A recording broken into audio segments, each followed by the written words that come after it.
अनदेखा कमरा 207। एक भूतिया हॉस्टल की अनसुनी दास्तान। हर हॉस्टल में एक कोना ऐसा होता है जहां जाने से लोग कतराते हैं। कुछ कहते हैं कि वह कोना शापित होता है, कुछ इसे सिर्फ अफवाह मानते हैं। लेकिन कुछ कहानियां सिर्फ कहानियां नहीं होती। ये कहानी है कमरा 207 की, जो पिछले 20 सालों से बंद पड़ा था। जब कोई भी लड़की उसमें रहने की कोशिश करती तो वह या तो पागल हो जाती या फिर गायब हो जाती। हॉस्टल के नियमों में साफ लिखा था कमरा 207 में प्रवेश करना मना है। पर एक दिन एक लड़की ने उस नियम को तोड़ दिया, और फिर जो हुआ वह आज तक किसी को समझ नहीं आया। रहस्यमयी कमरा। किरदार परिचय। रिया, नई छात्रा जो हॉस्टल में रहने आती है। सोनी, उसकी रूममेट जो हॉस्टल के डरावने रहस्य जानती है। वार्डन मैडम, हॉस्टल की सख्त वार्डन जो कुछ छुपा रही है। रिया को हॉस्टल में रहने के लिए कमरा 206 मिलता है, जो ठीक 207 के बगल में था।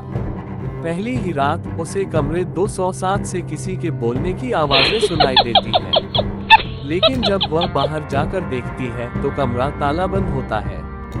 अगले दिन वह हॉस्टल में रहने वाली पुरानी लड़कियों से इस बारे में पूछती है, लेकिन हर कोई इस विषय को टाल देता है। तू 207 के बारे में मत पूछ, उसकी रूममेट सोनी कहती है। जो लोग इस कमरे के ज्यादा करीब जाते हैं वे फिर कभी वापस नहीं आते। लेकिन रिया जिद्दी थी। उसने ठान लिया था कि वह इस रहस्य को सुलझाकर ही मानेगी। रिया को रात में किसी के रोने की आवाजें आती हैं। वह कमरे 207 के पास जाती है और दरवाजे पर हाथ रखते ही एक ठंडी लहर उसके शरीर में दौड़ जाती है। उसे ऐसा लगता है जैसे कोई उसके कान में फुसफुसा रहा हो, मुझे यहाँ से निकालो। अगली सुबह उसे अपने कमरे के बाहर एक पुरानी चिट्ठी मिलती है जिसमें सिर्फ एक लाइन लिखी थी, मेरी कहानी अधूरी है। रिया हॉस्टल के पुराने रिकॉर्ड देखने लाइब्रेरी जाती है। उसे पता चलता है कि 20 साल पहले एक लड़की ने कमरे 207 में आत्महत्या कर ली थी। उसका नाम स्नेहा था और वह रातों रात गायब हो गई थी। कुछ लड़कियों ने उसकी आत्मा को हॉस्टल में भटकते हुए देखा था, लेकिन उसकी मौत की असली वजह किसी को नहीं पता थी। रिया को समझ नहीं आ रहा था कि स्नेहा की आत्मा अब भी कमरे में क्यों कैद थी। रिया अपने डर को अनदेखा कर कमरा 207 में घुसने की कोशिश करती है। दरवाजा अंदर से बंद था, लेकिन जब उसने जोर लगाया तो वह अपने आप खुल गया।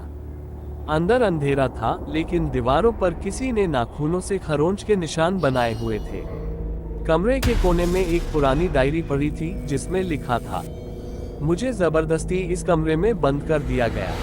मैं मरना नहीं चाहती थी, लेकिन किसी ने मुझे मरवा दिया। तभी रिया को महसूस हुआ कि कमरे में कोई और भी है। एक ठंडी सांस उसकी गर्दन के पास महसूस हुई और फिर एक फुसफुसाती आवाज, तुम ही मरोगे। रिया चीखते हुए कमरे से बाहर भागी। रिया वार्डन से इस बारे में पूछती है, लेकिन वह गुस्से में आकर उसे चुप रहने के लिए कहती है। रिया और सोनी मिलकर हॉस्टल की सफाई करने वाले पुराने चौकीदार से बात करते हैं। चौकीदार बताता है कि स्नेहा की आत्महत्या नहीं हुई थी, बल्कि उसकी हत्या कर दी गई थी। हॉस्टल के कुछ लोग उसे जानबूझकर कमरे 207 में बंद कर देते थे और एक रात वह अचानक गायब हो गई। लेकिन उसके मरने के बाद कमरे से लगातार उसकी चीखें आती थीं। रिया को समझ आ गया कि स्नेहा की आत्मा बदला चाहती थी। रिया को हॉस्टल के तहखाने में एक पुरानी फाइल मिलती है जिसमें वार्डन का नाम और स्नेहा की मौत की तारीख लिखी होती है। उसे समझ आता है कि वार्डन इस रहस्य को छुपा रही है। तभी अचानक कमरे में अंधेरा छा जाता है और किसी ने उसका गला पकड़ लिया। तू भी मरेगी जैसे मैंने मारी थी। रिया किसी तरह आत्मा से बचकर बाहर आती है। वह वार्डन से सच उगलवाने के लिए उसे कमरे 207 में ले जाती है। जैसे ही वार्डन अंदर जाती है, कमरा अचानक अपने आप बंद हो जाता है। वार्डन अंदर चीखती है, लेकिन दरवाजा नहीं खुलता। अंदर से वही जानी पहचानी आवाज आती है, अब तेरा समय आ गया है। अगले दिन वार्डन गायब हो चुकी थी। हॉस्टल में अजीब घटनाएं बंद हो जाती हैं। लेकिन एक रात रिया को अपने कमरे में फिर से वही आवाज सुनाई देती है, मुझे अभी भी शांति नहीं मिली। अचानक कमरे का आईना खुद ब खुद टूट जाता है और उसमें रिया का गायब हो जाता है। क्या स्नेहा की आत्मा चली गई? या अब वह रिया के जरिए जिंदा रहना चाहती है।